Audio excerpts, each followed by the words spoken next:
पुण्यात्माओं, जो प्रसंग चल रहा था कि परमात्मा पूर्ण ब्रह्म परमेश्वर कबीर जी आए थे और वो यही कहा करते थे कि तुम जिन भगवानों की पूजाएं कर रहे हो, साधनाएं कर रहे हो, ये स्वयं भी नासवान हैं। इनको भी कर्म का दंड भोगना पड़ता है, पाप कर्म का, किए हुए कर्म का। शुभ और अशुभ ये भी आप जी की तरह ही भोगते हैं। इनके प्रारब्ध में जो कष्ट होता है वो भोगना ही पड़ता है। फिर ये आप जी के कष्ट का निवारण कैसे कर सकते हैं?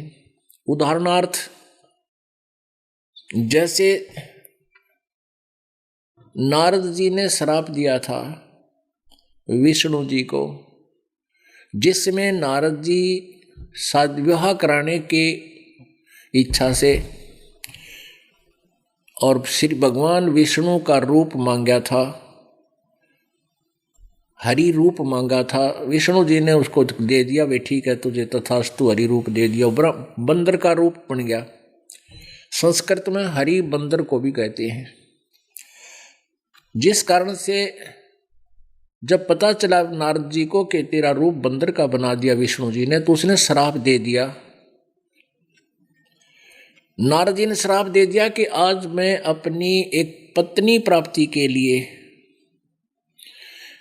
मैं जो मुझे वियोग है, मुझे दुख है, वियोग का दुख है, और तूने मेरे साथ ये अभद्र मजाक किया है, तू भी एक जीवन अपनी पत्नी के वियोग में बितावेगा। तेरा और तेरी पत्नी का कभी मिलन नहीं होगा। अब वो श्राप दिया हुआ श्री विष्णु उर्फ श्री रामचंद्र पुत्र दशरथ अयोध्या के राजा ने नारद जी का दिया हुआ साप भोगना पड़ा। उससे बच नहीं सका वो किसी भी कीमत पर। फिर श्री रामचंद्र रूप में विष्णु जी ने एक बाली को मारा था।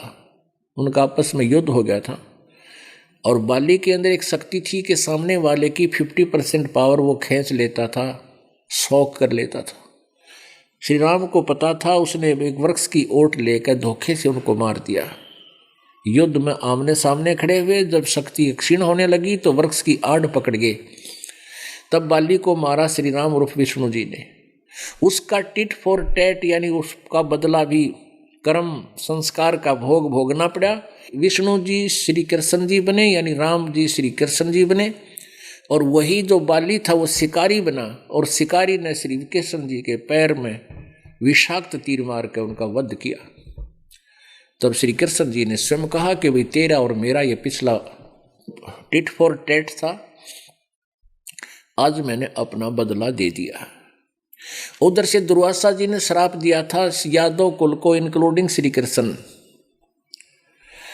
कि तुम्हारा नाश होगा इस कढ़ाई से जिसको तुमने गर्भ पर बनाकर मेरे साथ मजाक किया है, जिसका गर्भ बनाकर। क्या हुआ था कि दुर्वासा जी द्वारका की बनी में जाकर बैठ गया। बनी गांव के साथ का निकटतम जंगल होता था। उसमें पेड़ पौधे बहुत ज्यादा हुआ करते थे पहले। उस बनी में जाकर बैठ गया और उधर से श्री कृष्ण जी की महिमा लीलाएं देखकर जो यादव कुल बहुत अभिमानी हो गया था, साधु संतों का मजाक करता था, आदर सत्कार नहीं करता था। प्रद्युम्न पुत्र श्री कृष्ण के बेटे प्रद्युम्न ने और साथ में 10-20 और बच्चों ने, उसी के हम उम्र व्यक्तियों ने, 40-45 साल की उम्र का था, उसमें बालक थोड़ा ही था, उन्होंने की कुबद सूझी। उनके मन में आया कि सुना है कि दुर्वासा जी तीनों कालों की जानते हैं, भूत भविष्य और वर्तमान की। उनकी परीक्षा लेते हैं। प्रद्युम्न के पेट पर एक गर्भवती स्त्री का स्वांग कर दिया, स्वांग। उसके लिए कड़ा बांध दिया पेट पे, लोहे का कड़ा, छोटी सी कढ़ाई जो छौंक छांक लाने का काम आवे 1-2 परिवार के, ऐसी। और उसके ऊपर का बांध दिया थोड़ा लोगड़ कपड़े से, और ऊपर का पहना दिया उस समय की स्त्रियों वाली ड्रेस। एक उसका पति स्वांग बना लिया और साथ में 10-5 और लफंडर साथ चल पड़े। दुर्वासा जी से पूछा कि हे रिसीवर, इन दोनों की शादी को बहुत समय हो गया था, अब परमात्मा की कृपा से इसको गर्भ रहा, इसकी पत्नी है, ये उतावले हो रहे हैं, ये जानना चाहते हैं आप जी से कि इनके गर्भ से क्या उत्पन्न होगा, लड़का होगा या लड़की। आप तो तीनों कालों की जानते हैं, कृपा बताइए। अब दुर्वासा जी ने ध्यान मग्न होकर देखा कि ये तो बकवाद कर रहे हैं, पुरुष को स्त्री बनाकर ये धोखा कर रहे हैं। गुस्सा होकर के और दुर्वासा जी ने कहा कि इस गर्भ से यादव कुल का विनाश होगा। पुण्यात्मा, उसी कारण से 56 करोड़ यादव आपस में प्रभास क्षेत्र में लड़कर मर गए। और जो कढ़ा था लोहे का, श्री कृष्ण जी ने बताया था कि इसको घिसा कर जमुना में डाल दो, ना रहेगा बांस ना बजेगी बांसुरी।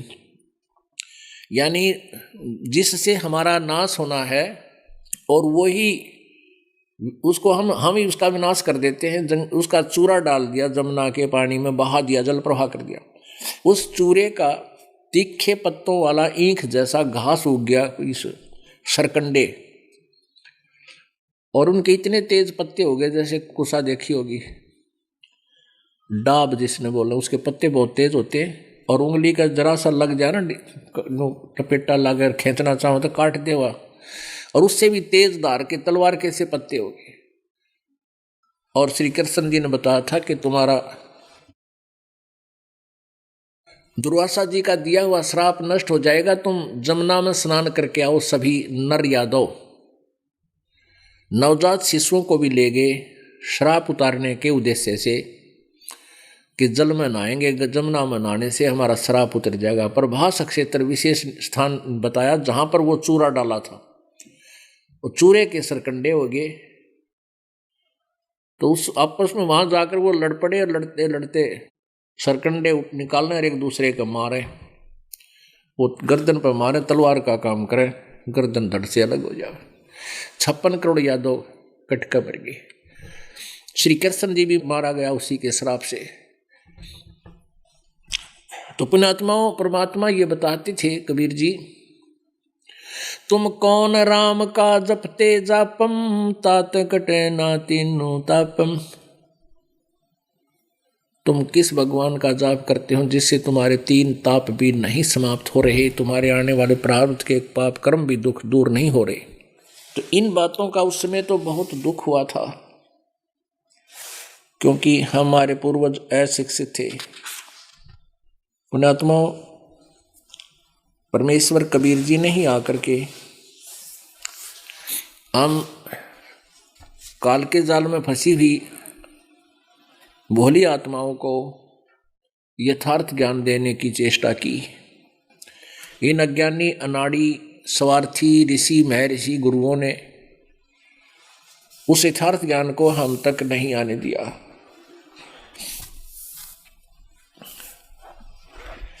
परमात्मा क्या बताया करते थे, मानुष जन्म दुर्लभ है भाई, मिले न बारंबार, तरवर से पत्ता टूट गिरे वो बहोर न लगता डारे। अब परमात्मा क्या बताते थे, भाई कै खाना कै सोवना और न कोई चेत, अरसा मित्र विसारे कर विसार दिया तन बालापन का मित। परमात्मा अपनी महिमा आप बताकर जाते हैं। आप पे आरती, आप पे साजे, आप पे किंगर, आप पे बाजे, आप पे ताल झन झनकारा, आप नचे अब देखण हारा। वो परमात्मा स्वयं ही आते हैं, अपने द्वारा रची सृष्टि की जानकारी स्वयं ही बताते हैं। ब्रह्मा विष्णु महेश और काल की सतीथि से भी परिचित वही कराते हैं कि जिनको तुम परमात्मा मान बैठे हो ये मोक्षदायक नहीं है, ये तुम्हारे को इस काल के जाल में फंसाने का ही उत्तम साधन है, फंसाए रखने का। क्या बताते थे, कै खाना कै सोवना और न कोई चित, हर्षा प्रीतम विसारा बालापन का मृत्यु। इस उदर के कारणे जग जाचो निस्यामी, स्वामी पणो शर चढ़ा सरयो न एको काम।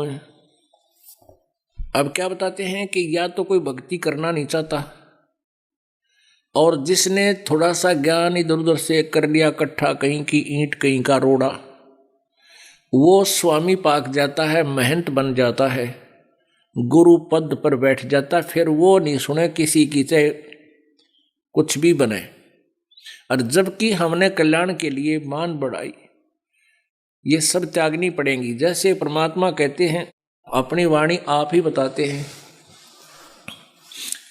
साहेब के दरबार में ये गाहक कोट अनंत, चार चीज चाहते हैं ये रिद्धि सिद्धि मान महंत। साहेब के दरबार में ऐसा कोई एक, इन चारों को त्याग के वो चाव है पुरुष अलेखो।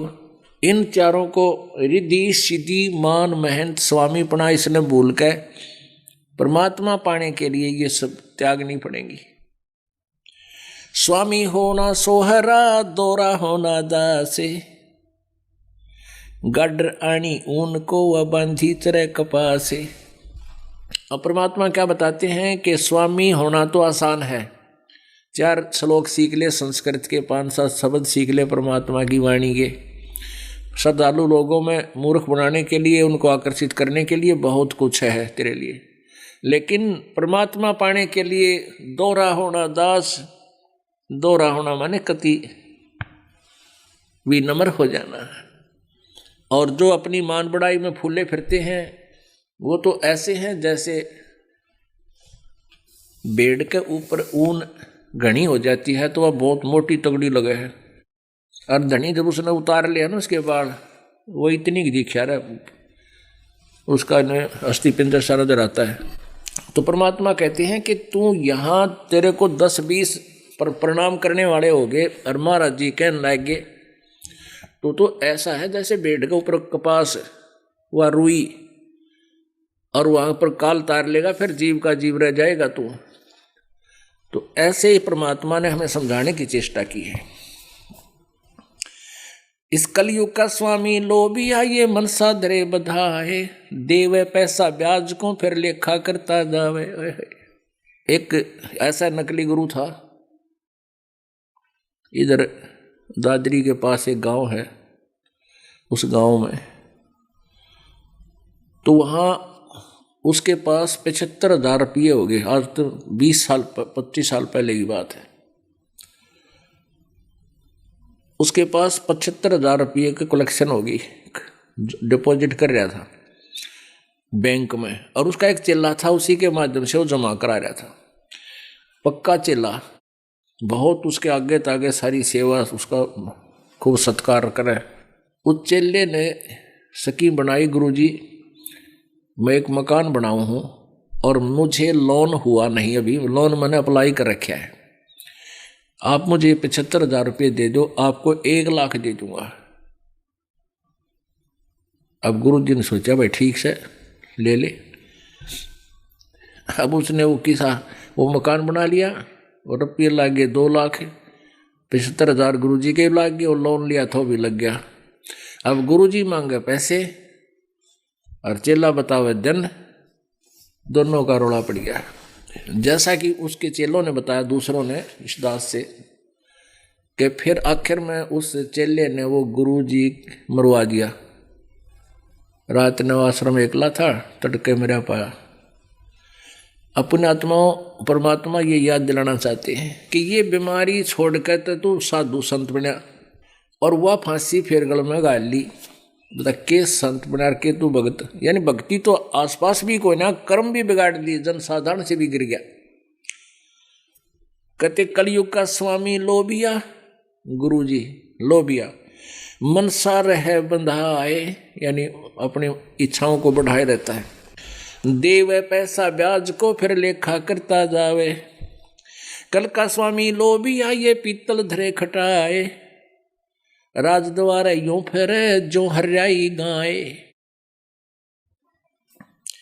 कबीर राजद्वारे रामजन 3 वस्तु को जावे, कै मीठा कै मान को या माया की चाहे। कहते हैं संत हो के और इन राजाओं के पीछे या मंत्रियों के पीछे या इन अधिकारियों के पीछे फिरता है, वो संत नहीं है। और वो तो 3 चीज के लिए राज दरबारों में जाता है। एक तो मान बढ़ाई, लोग नहीं कहेंगे भाई ये तो मंत्री के यहाँ जाता है, मंत्री का खास आदमी है। और फिर जाते वहाँ उन्हें प्रसाद मिठाई मिला, कोई बूरा, पहले बूरा भी आया करते घी में अच्छी गच, और फिर चलते समय दक्षिणा देते हैं। आम आदमी तो 1 रुपया देवे, वो राजा देवस मेरा ख्याल 1000 रुपये दे दे। तो क्या बताते हैं कि कभी राजद्वारे रामजन 3 वस्तु को जाए, कै मीठा कै मान को सत्कार के लिए दुनिया फिर आदर करी, और या माया की चाहे। कबीर कलयुग कठिन है, संत न पूजै कोय, कामी क्रोधी मस्करे है, तिनको आदर होवे। हरि सिमरन साची कथा, कोई सुन है काने, कलयुग पूजा दंभ की और पाखंडी को माने। परमात्मा बताते हैं कि सच्ची कथा, सच्ची कथा जो ये दास बता रहा है, ये परमात्मा पहले बताया करते थे कि ब्रह्मा विष्णु महेश पूजा के योग नहीं है। ये कर्म नाश पाप आपके दुखों का निवारण नहीं कर सकते, ये आपको मोक्ष नहीं दे सकते, ये भी अविनाशी नहीं है, ये नाशवान है। तो कहते हैं यह सच्ची कथा और यह सच्चा सुमन। कोई कोई सुन है कान, कोई एक सुन है कान, मुश्किल तो एक आध सुनता है।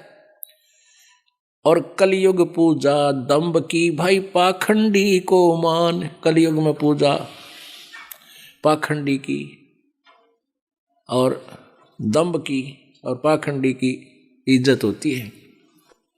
तारा मंडल बैठ कर ये चांद बड़ाई खावे, उदय हुआ जब सूरज का, स्यों तारों छिप जावे।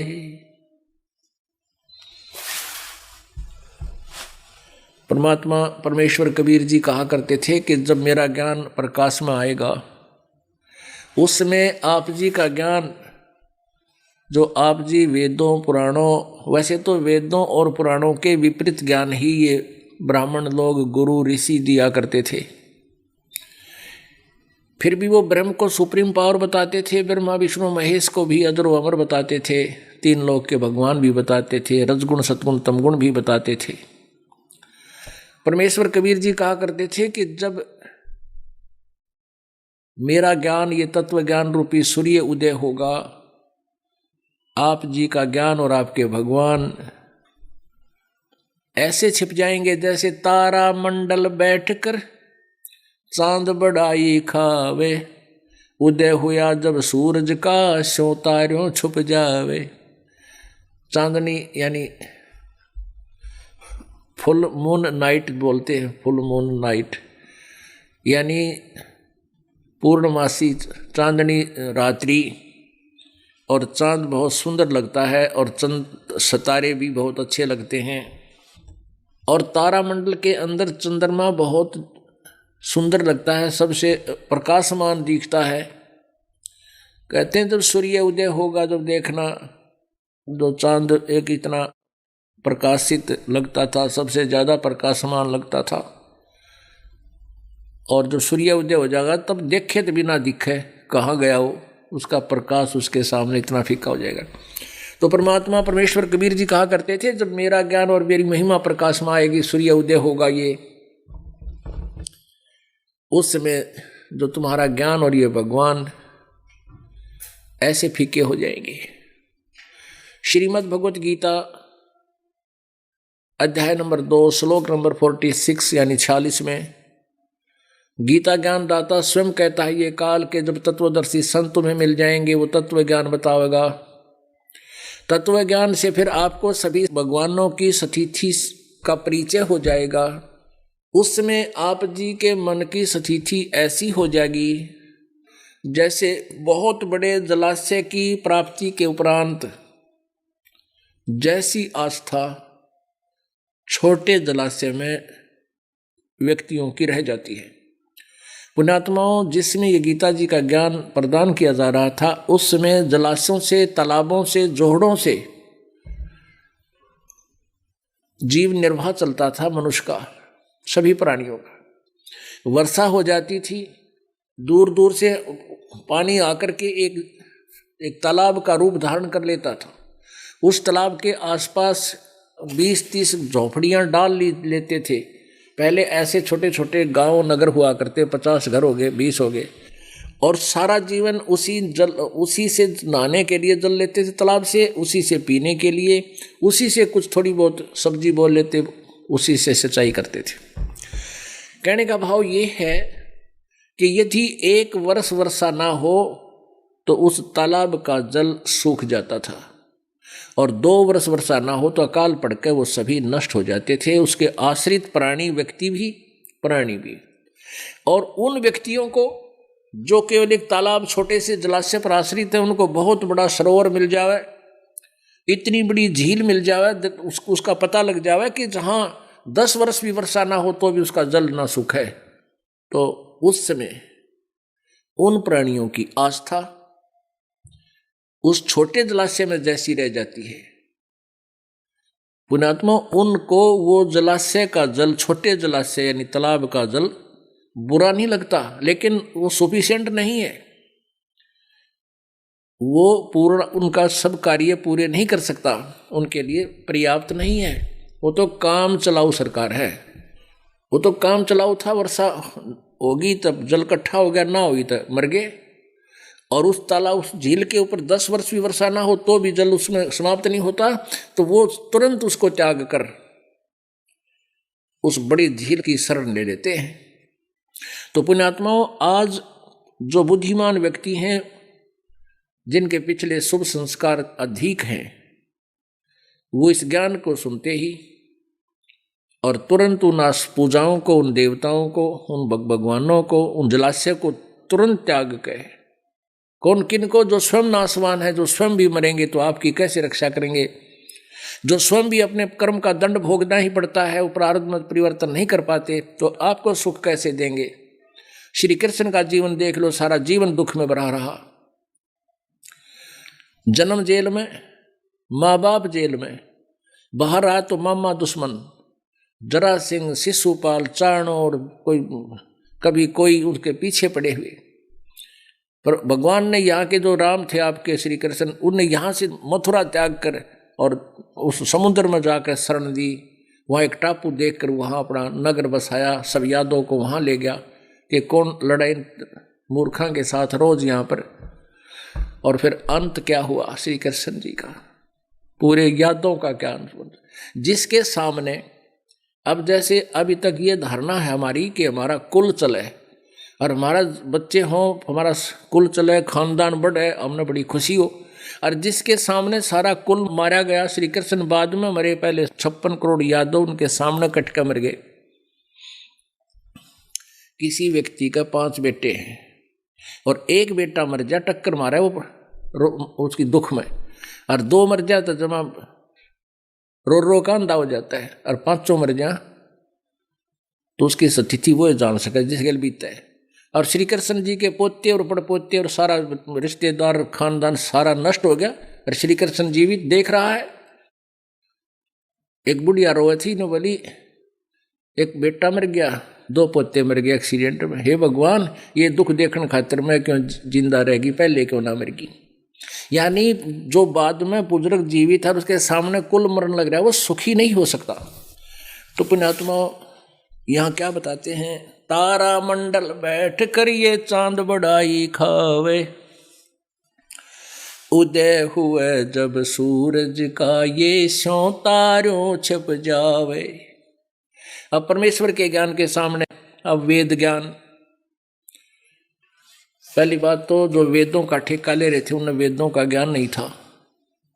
वेद बताते हैं परमात्मा सशरीर है, मनुष्य सदृश है, और वो परमात्मा ऊपर सतलोक में अमर स्थान पर रहता है, दिव्य लोक में रहता है, और वहां से गति करके यहाँ आता है, अपना तो यथार्थ ज्ञान वही प्रचार करता है, और वो श्रेष्ठ आत्माओं जो अच्छी आत्माएं हैं उनको मिलता है, उनको ज्ञान प्रचार करता है, फिर वो हंस वो उस परमात्मा के ज्ञान का फर्दर प्रचार करते हैं, आगे वो प्रचार किया करते हैं।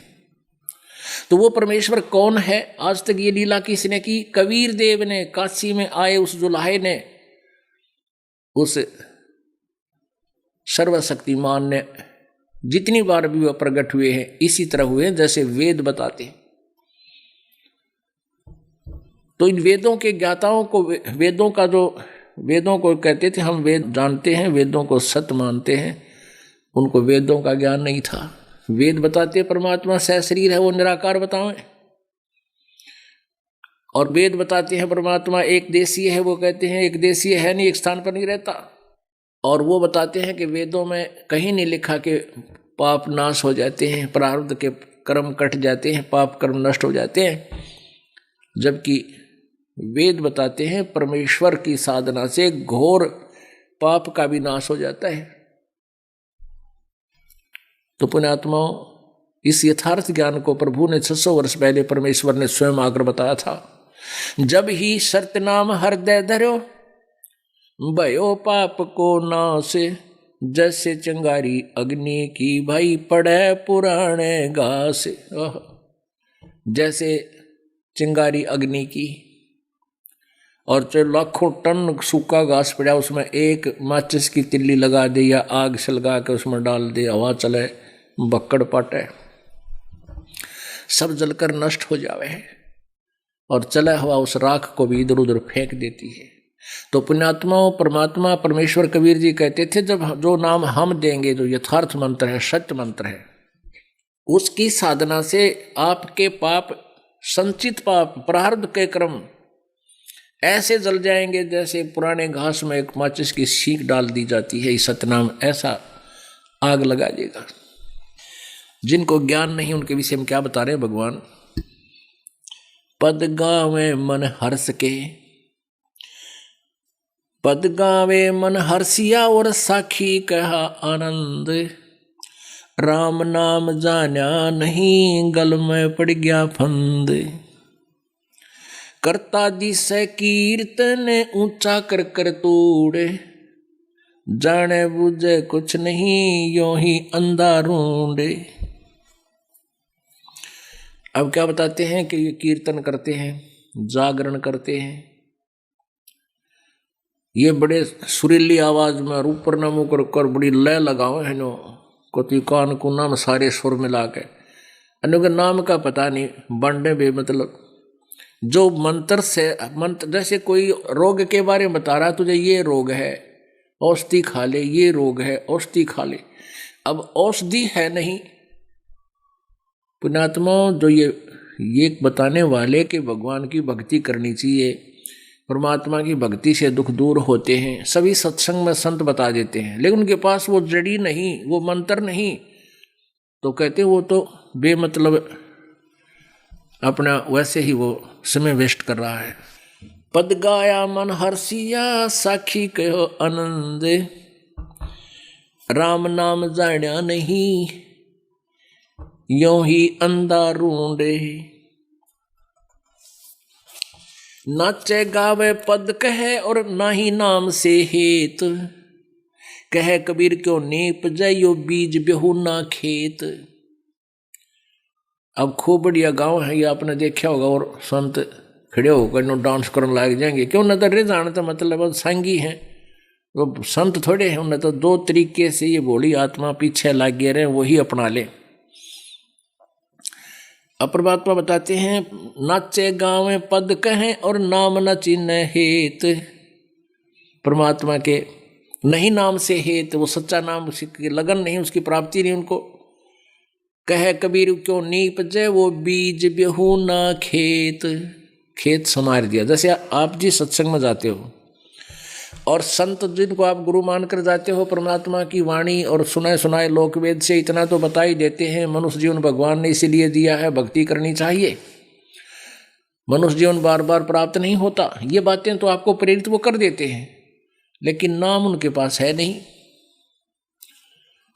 कहते हैं बीज बिना को नीप जाए, कह कबीर कैसे नीप जाए, वो बीज भी हो ना खेत, जिस खेत में बीज नहीं बो रखा है उसमें उपजेगा, उसमें होगा क्या। ऐसे ही यदि बीज बो भी रखा है, नाम दे भी रखा है, वो मोक्षदायक नहीं है, पाप नाशक नहीं है, तो व्यर्थ है। और पुण्यात्माओं, जिन्होंने मान लीजिए कोई नाम देता है, क्योंकि ये जो मंत्र यथार्थ मंत्र इस दास के अतिरिक्त परमात्मा कबीर जी ने कलयुग में किसी को दान करने का आदेश नहीं दे रखा। जिन महापुरुषों को ये नाम दिया उन्हीं तक सीमित रखने का उनसे प्रतिज्ञा करा ली थी। धर्मदास तो ये लाख दुहाई, ये सार नाम की दबार न जाई, सार शब्द बार जो पढ़ी, बिचली पीढ़ी हंस न तिरही। कबीर पंथियों को भी सार शब्द का पता नहीं है। इस दास पर मेहर करी भगवान कबीर परमेश्वर। तो इस दास से नाम प्राप्त प्राणी, एक दो नीच आत्मा के बारे में पता चला कि वो नाम देने लग गए हैं, तो वो तो चोर हैं भगवान के। इसे दुष्ट तो पहले बतेरे थे, इन्हीं से छुपाने के लिए मालिक ने ये अभी तक छुपा के रखे थे ये मंत्र कि किसी को बताना नहीं। लेकिन अब उनकी दाल गला नहीं, क्योंकि जनता शिक्षित होगी और ये दास रह रहकर ज्ञान सीडीज के माध्यम से, सत्संग के माध्यम से, और फिर आप जी और दूसरों को बताते हो, तो उनसे फिर उनकी जाल में को फंस भी गया ज्ञानता से, फिर भाग गया होगा छोड़कर उन दुष्टों को। तो वो अधिकारी नहीं है, नाम देने के अधिकारी नहीं है। जैसे कोई नकली अपॉइंटमेंट लेटर देता है, लाइन पंक्तियां वही लिख देता है जो एक अधिकारी लिखता है। आप you are appointed for the post of such and such, your salary will be such, this will be term and conditions, और नीचे वो साइन कर देता है। जो अधिकारी है तो वो कामयाब है, उसको लाभ मिलता है, और उसको अनधिकारी को झूठा साइन कर देता है उन्हीं पंक्तियां को लिख करके, तो वो धोखा दे रहा है। डुप्लीकेट कोई पासपोर्ट बनाता है तो वो नहीं चलेगा, जब जाओगे सही स्थान पर पकड़ा जाओगा, दोनों को सजा होगी। ऐसे ही ये झूठे मंत्र देने वाले झूठे गुरु हैं। तो पहले जिस भी संत को परमात्मा ने ये मंत्र दिया, आगे देने के लिए नहीं कहा कि इनको गुप्त रखना भी। तो इस प्रकार परमात्मा हमें हर तरह से ज्ञान देकर गए। कहते हैं कई भक्त जो यहाँ से विमुख हो गए इस दास से, वैसे चले गए, वो नाम नूम तो नहीं देते, उनको इतना तो पता लग गया भी बोझ अपने सिर पर धरना नहीं चाहिए, वो नाम छोड़ गए। अपनी नालायकी के कारण, अपनी कोई कमजोरियों के कारण, बुराई ना छूटने के कारण। तो एक आधा चला गया, तो वो क्या कहते हैं बाप बैठ के घर पे कि हम तो वही तो मंत्र जाप कर रहे हैं, और वहाँ नहीं जाओ हम गुरु जी के पास, हम वही मंत्र करें, रोज आरती करते हैं, नित्यनेम भी करते हैं। परमात्मा कहते हैं सतगुर शरणा छोड़ गए, सतगुर संगत छोड़ गए, और लाख वर्ष जप कीन, इंद्री कर्म ना मोक्ष होए, फिर काल का अधीन। अपने आत्मा 100 बार ज्ञान देते हैं, और ऐसे ऐसे कर्महीन इंसान 10-10 साल या ना ज्ञान सुनकर सेवा करके और कर्म बिगाड़ के चले गए। तो इतने दिन ज्ञान सुनकर तो आदमी नाक रगड़ दे आकर के। और कहते हैं परमात्मा बार बार समझाते हैं हमें कि सतगुर संगत छोड़कर जय लाख वर्ष जप कीन, इंद्री कर्म ना मोक्ष है, फिर काल का अधीन। परमात्मा के मार्ग ने छोड़ के, गुरु जी को छोड़कर, सतगुर संगत छोड़ के अपनी मर्जी से लाख वर्ष जप करते रहियो, काल के अधीन रहेंगे। अब जैसे गुरु मानुष कर जानते, ते नर कहिए अंधे, होए दुखी संसार में, फिर आगे यम के फंदे। अब उन व्यक्तियों की जो यहाँ से विमुख हो गए अपनी चतुरता के कारण, मूर्खता के कारण, वैसे तो मूर्खता के कारण, लेकिन अपने आप को अधिक चतुर मानकर, तो उनके संग आगे की बनेगी। मान लीजिए उन्होंने 5 वर्ष 4 वर्ष 6 वर्ष अच्छी भक्ति की, दान भी किया, तो वो गुड अकाउंट में डिपॉजिट हो गए उनके ऊपर सारा क्रियाएं। जब तक उनके पुण्य चलेंगे तब तक उनके घर पर कोई आपत्ति नहीं आवे, क्योंकि पुण्य से सुख होता है। और जब वो पुण्य समाप्त होंगे फिर इतनी बिजली गिरेंगी उनका समझ में नहीं आवेगी। एक व्यक्ति कह रहा था जी, अब दोबारा नाम लिया उसने आके, ने बोला जी 4 साल धक्के खा के, ब्रेनमैटी करवा के, उसका अपने भी कैंसर शुरू होगी, और उल्टा यहीं आकर नाक रगड़ा उसने। अब उपदेश लिया ये भगवान जाना ठीक होगा कि ना होगा तो परमात्मा की कृपा, लेकिन कर्म बिगाड़ लिए उसने, तो उनके लिए न्यों बनेगी। तो पुण्यात्मा जब तक प्राणी के पुण्य चलते इतने तो भगवान के निकट भी नहीं आता, और परमात्मा और काल के करे है फिर। अब जैसे जो बच्चा यहाँ से विमुख हो गया, जो परिवार व्यक्ति यहाँ से चला गया, उसका नाम कट गया विद्यालय से, और जो बच्चे विद्यालय में आ रहे हैं गलती करते हैं तो टीचर उनके लिए उनके भविष्य को देखते हुए उनको डांटता भी है। होमवर्क क्लास वर्क में गलती करते हैं, नहीं करके लाते हैं तो धमकाता है, उनको खड़ा करता है और उनको खूब टाइट रखे। और वो बच्चे अध्यापक धमकावे और उनके भविष्य को नज़र में रखते हुए और वो फिर और सुधर के आवे। गुरुजी धमका रहे हैं, पीट रहे हैं, और वो फिर अच्छी तरह सुधार करके आते हैं तो वो बच्चे सफल होते हैं। और जो अध्यापक धमका दे फिर स्कूल में जा को नहीं, तो फिर क्या बना करते हैं, उनकी ब्रेनमैटी हुआ करती है। अब हम परमात्मा के दरबार में, हम स्कूल में हैं, आप जी परमात्मा के इस मोक्ष वाले, जन्म मरण के रोग कटने वाले, मोक्ष प्राप्ति वाले विद्यालय में आ गए, और ये दास यहाँ टीचर है। आप वो मर्यादा भंग करोगे जिससे आपके स्टडी में, परमात्मा के इस अध्ययन में, मोक्ष में, मार्ग में भक्ति भंग करेगा, बाधा करेगा, तो ये दास उनको धमकावेगा और बार बार करड़ा भी करेगा कि तुम गलती करते हो, आगे नहीं करोगे, खबरदार आगे किया तो करो, तो यहाँ मत आना। क्योंकि यहाँ वही व्यक्ति आएगा, वही जिसने परमात्मा को पहचान लिया और सुधार करके आएगा। और जो सुधार करके नहीं आता है तो ना भाई क्या करें, दुख तो बहुत होता है कि ये गया काल के मुंह में। हमें तो पता है, उसको तो नालायक को पता नहीं, पता होता तो जाए नहीं। तो अब क्या कहते हैं कि हमने कोई कष्ट को नहीं, हमें कोई दुख नहीं है, जो यहाँ से विमुख होकर चले गए।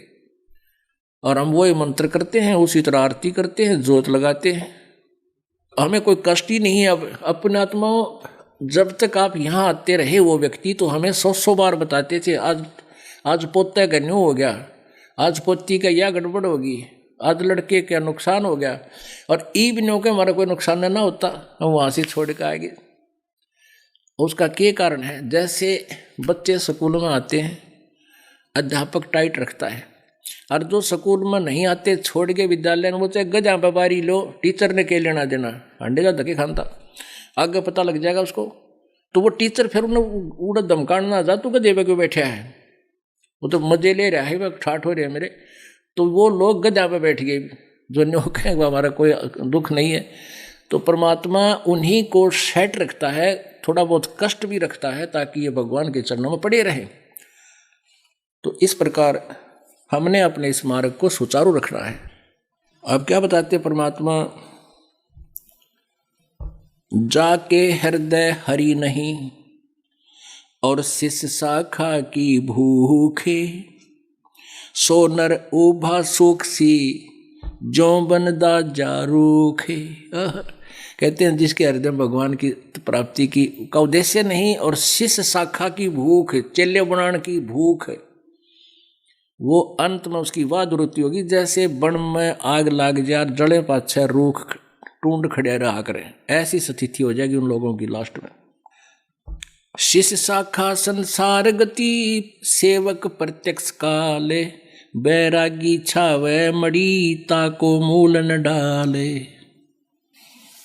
अब क्या बताते हैं परमात्मा, शिष्य शाखा संसार गति और सेवक प्रत्यक्ष काल। अभी आपको बताया कि एक चेले ने अपना गुरु मार दिया 75,000 रुपया पे उसके।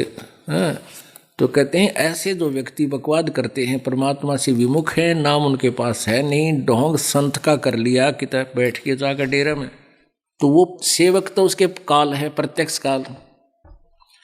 और वो जो गुरु बन गया जिसके पास सिद्धार्थ ज्ञान भक्ति और नाम नहीं है, वो संसार गति में ही है। पुणात्मा, आप जी का सौभाग्य है कि आपको इस ज्ञान सुन रहा है, आप कोई किसी भी माध्यम से सुन रहा है, कोई पुस्तक भी पढ़ रहा है, कोई सीडी भी देख रहा है, या प्रत्यक्ष आकर यहाँ ज्ञान सुन रहा है। और अरबों खरबों मनुष्य सारा दिन डले ढोरे एक पेट के लिए धक्के खाते फिरते हैं, 100 झूठ बोलते हैं, निरे कोड इकट्ठा कर रहे हैं, अपने पाप कर्मों को फोड़ रहे हैं, जन्म को फोड़ रहे हैं, पाप कर्म ढो रहे हैं। और आप जी को ये ज्ञान हो गया, आपके अंदर कितनी उमंग दी भगवान ने, आप काम भी छोड़ कर आते हो। पुण्यात्माओं, कोई भी कार्य है करने से होता है। जैसे हम बच्चों को पढ़ाते हैं, हम बच्चों को पढ़ाते हैं 12, 13, 14 वर्ष जितना भी वो शिक्षा ग्रहण करना चाहता है, उसको हम कति फ्री छोड़ देते हैं और अन्य परिवार से अधिक उसके खाने की, ड्रेस की अधिक ख्यास रखते हैं, ध्यान देते हैं। और 12, 13, 16 और फिर ट्रेनिंग करें तो 20 वर्ष तक, 25 वर्ष तक उस बच्चे से हम कोई कार्य नहीं लेते और पैसा भी बाढ़ की तरह फूकते हैं। किस उद्देश्य से कि बच्चा बड़ा होकर के अपने पैरों पर खड़ा हो जाएगा।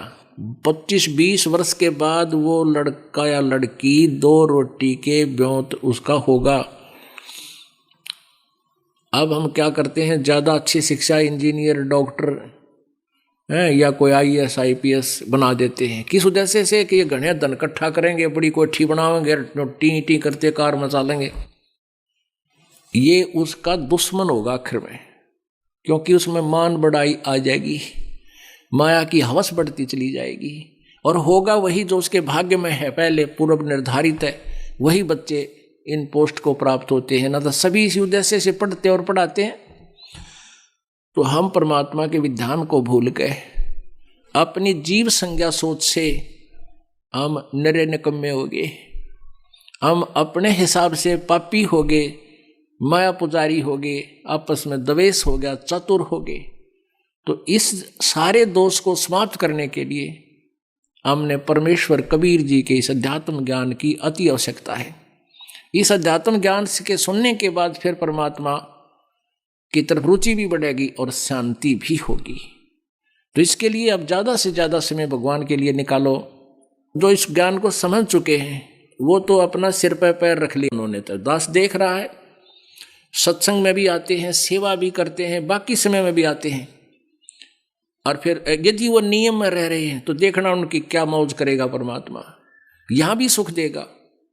और यहाँ से जब जाएंगे विमान में बैठ कर जाएंगे, आए हैं सो जाएंगे ये राजा रंग फकीर, एक तो सिंहासन चढ़ कर जा, एक बंधे जात जंजीर। मरना सभी ने है, यहाँ से शरीर सब छोड़ कर जाएंगे, लेकिन जाने जाने में बहुत अंतर होगा।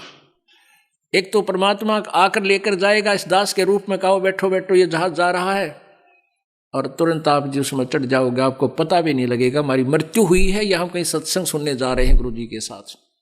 और जो भक्ति नहीं करते उनके अंत समय में ऐसी बिरान माटी होगी, टट्टी पेशाब निकल जाएगा। आप देख लेना कभी ऐसा कोई व्यक्ति की मृत्यु होता, चाहे कोई किसी भी बड़ी पोस्ट पर हो, उसका देखना कितना बड़ा धनी हो, जिसके पास ये सत भक्ति नहीं है उसकी मृत्यु देखना, टट्टी और पेशाब निकल। इसको नहाते किस लिए हैं, इसलिए स्नान कराते हैं, उसका बुरा हाल होया पावर टट्टी माए निकटी कपड़िया के वहाँ लाड़ पड़ जाए, तो फिर उसको नुहावा, फिर नुहावा जब वो कति फूकण की तैयारी होली।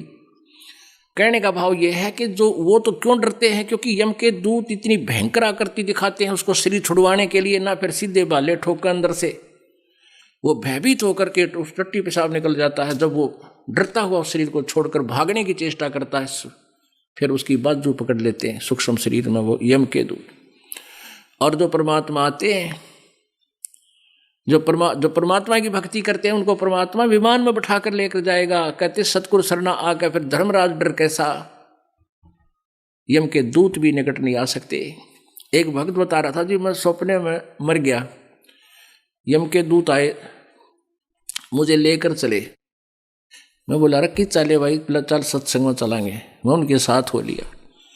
आगे जाके वो कहने लगे कहाँ ले जा रहे हो, मुझे सत्संग तो नहीं है, ये सामने लिख रखा है यमराज यमदूत।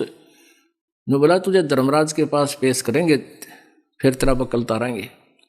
बोला मेरा और उनकी लड़ाई होगी कि तुम्हारा और हमारा के मेल भाई, हम तो कबीर जी के चेले हैं, शिष्य हैं, कबीर जी के उपासक हैं, हमारा कबीर इष्ट है, हमारे गुरु जी ये हैं, और हमारा थरा कोई मेल नहीं, धर्मराज काम नहीं जाया करते, भाग यहाँ से। उनकी लड़ाई होगी शुरू। एक तो लड़ेगा, एक बाज के उस धर्मराज के पास गया, कहने लगा जी एक न्यू का है, हम तो कबीर जी के पुजारी हैं, और उनके शिष्य ऐसे ऐसे, और महाराज तुम्हारा कोई मेल नहीं, तो गुट्टों गुट्टा हो रहा हमारे साथ। धर्मराज ने बोला, रहा छोड़ दो भाई, क्यों मन नहीं मरवाओ तुम, जान दो उसको, कित लिए आए तुमने, कम्यो।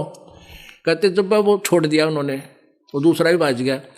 तो मैं वापस आया जब शरीर में, मेरा मुंह मतलब पसीने आ रहे नो, सूख रहा मुख, अलग सूख रहा मेरा, और सारा कांपू, पसीने छूट रहे, एकदम उठा।